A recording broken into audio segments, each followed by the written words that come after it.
Welcome back, everybody, to the newly rebranded, but still basically the exact same show. Now it is called the Play Action Podcast, formerly known as the Football Diary. The Play Action Podcast, our goal with this, we're going to try and do 2 live streams every week, and we're also going to be putting out a ton of different overall NFL content. Maybe we get some historical content every once in a while, but I think the main goal is just going to be talking current football comparisons and things of that nature. Today we're recording 2 segments, but we will be going live on Thursday. So come back for that. I apologize. We haven't been super consistent with this, but we have been posting consistently on we keep switching where the show is being broadcasted is the issue. Matt, I think we can say for certain this is going to be the home for our show for the foreseeable future. So we appreciate you if you recognize our faces. It's been a little bit since we've posted on here, but let's get into this first segment, Matt. We are going to be talking about the Jacksonville Jaguars because the Jaguars are winning right now in the AFC South. And can they, can Trevor Lawrence, can Christian Kirk? Those are kind of the 2 guys leading this offense. You can say James Robinson as well. Can they be the guys that end up winning this division? Because the Colts do not look good. I'll rephrase that. The Colts look bad. Matt Ryan looks horrible. The Tennessee Titans, they look really bad. And they keep getting injured. Every time it's like, oh, well, this guy's playing well. It's like, boom, they're hurt. Like Bud Dupree got hurt midway through last week's through Monday Night Football. And it was like, dude, every time like one guy is like, oh, well, they sell this guy. He's gone. Then the Texans, they just suck. I have no faith in the Texans, but they play hard. So you got to give them credit for that. Some close games, no wins yet. But Matt, what do you think? Can Trevor Lawrence get it done in year 2?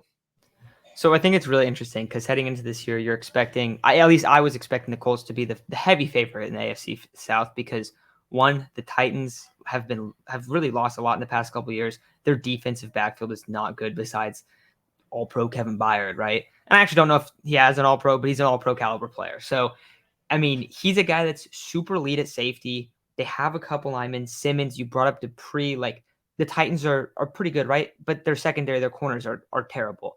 The Titans have now been ravaged by injuries. You brought up Dupree. What about Taylor Lewan going out last night? Like, they're in a bad spot.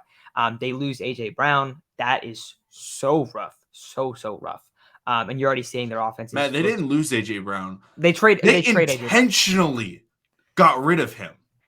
And then you see the other team, how it's affecting them. And we're actually going to be talking about that team tomorrow. So it's almost like, oh, look what happens when you move A.J. Brown. But they do not look like the same team that they were last year. And it was kind of crazy that they were the 1 seed last season. But I don't expect them to be very good, even with King Henry. You bring up the Colts. The Colts are the team. Okay, they bring in Matt Ryan. Like, that's, oh, what a great move. You upgrade at quarterback, right? Did they? And also, I also want to say the big thing with the Colts is that the Colts they have a ton of injuries right now. The Colts are also a team that starts off super slow. So I still would say that for me, the Colts are the team that's probably going to win this division if I had to pick. But we're talking about the Jags. And the Jags absolutely have a chance. The way that we've been seeing the ball move on offense, this defense isn't very good. We can get into a little bit, but like the Jags depth chart isn't that great. But it's really just about Trevor Lawrence.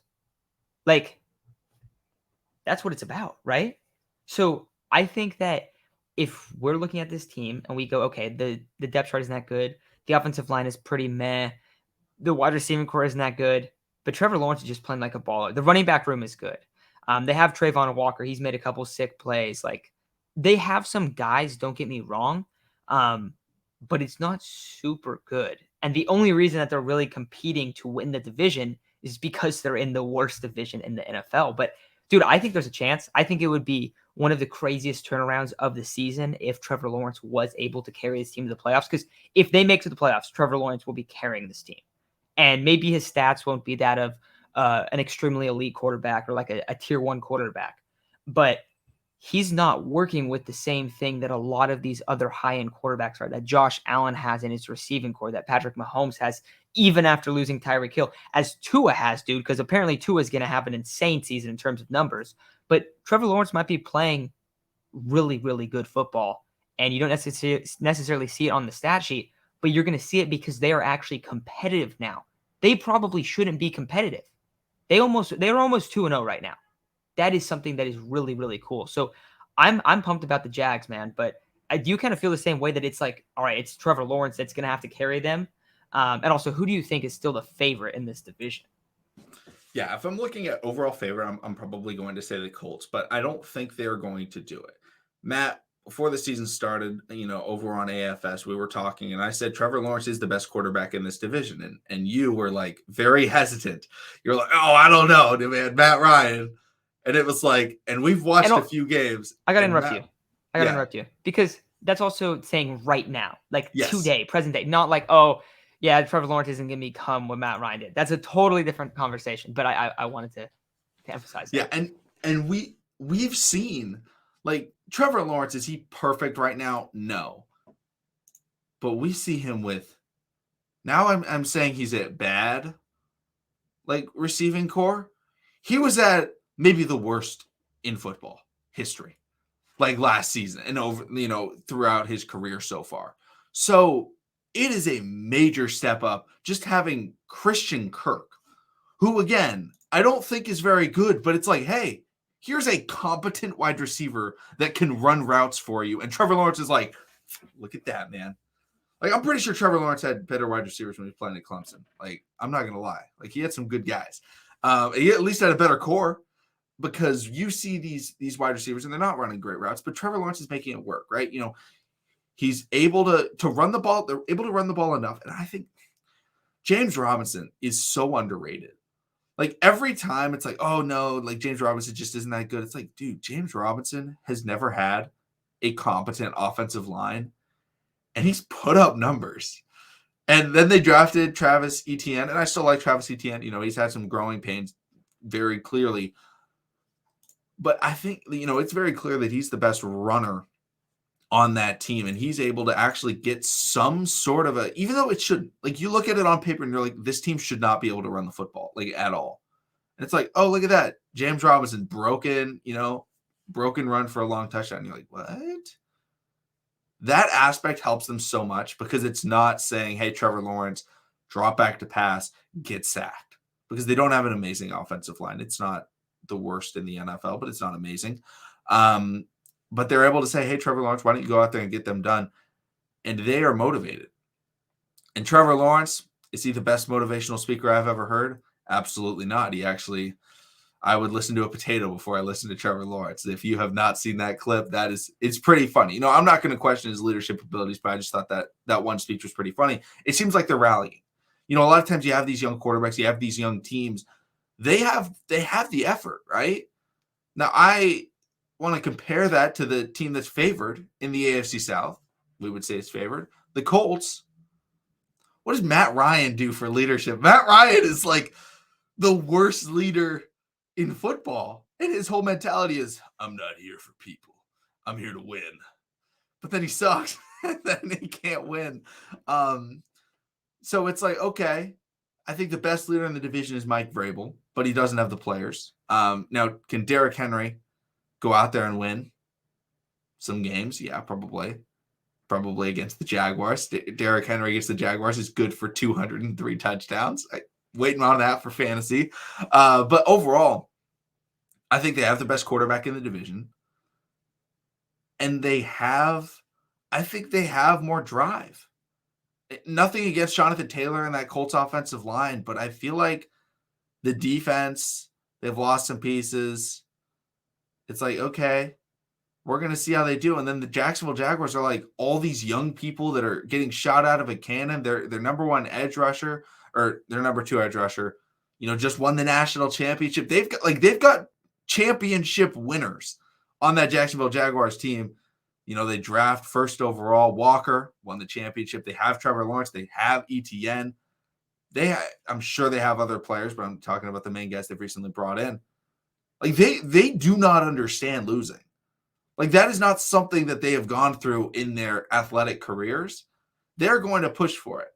Now, Matt Ryan, he's had a lot of losing seasons in his career. I'm not going to say they're all his fault, but he is not someone that's like, oh yeah, I've been winning, Super Bowls and going to the playoffs every year in my career. It's like, no, I've had a couple of runs, but overall, a lot of the time, I'm just kind of there, throwing the football around, tossing the pigskin. That's kind of my thoughts on it. Yeah, and I think it's interesting too because you bring up that team, and I want to kind of emphasize. I brought up that their defense isn't that good, and their defense isn't that good not because like they haven't put capital into it, but just like it's pretty young. But then if you look around, it's like okay, there's a couple guys I really like here. Josh Allen's stud. I already brought up the Trevor Walker's look good. Devin Lloyd, first rounder. Shaq Griffin was really good on the Seahawks. Tyson Campbell, second round pick last year. Like they have some guys that they're trying to build around. They have Arden Key. I didn't even realize they had Arden Key. That's hilarious. Arden Key was great last year for the Niners. But yeah, I mean, like they have some pieces where like I don't think they're even close to where they're going to be in a couple years if they do this right. Big question is you have Trent Balk at the helm of this team. So in terms of roster construction, I have some serious questions. But dude, like they're decent enough where they're probably going to win some games. Doug Peterson is. We haven't even brought him up, but he is a massive upgrade over Urban Meyer. Oh my God, dude. And Doug Peterson kind of got ran out of Philly and it didn't end well, but it never seemed like Doug Peterson sucked or like Doug Peterson wasn't good. Like, I don't know. I never felt like that when he was there. He's won a Super Bowl too. You brought up all the winning.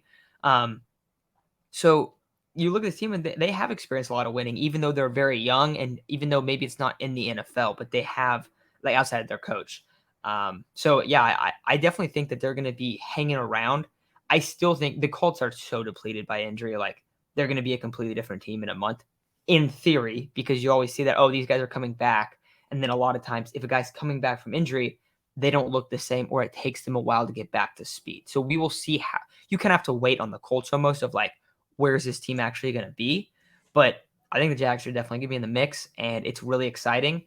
I think they play the Chargers next week, I want to say.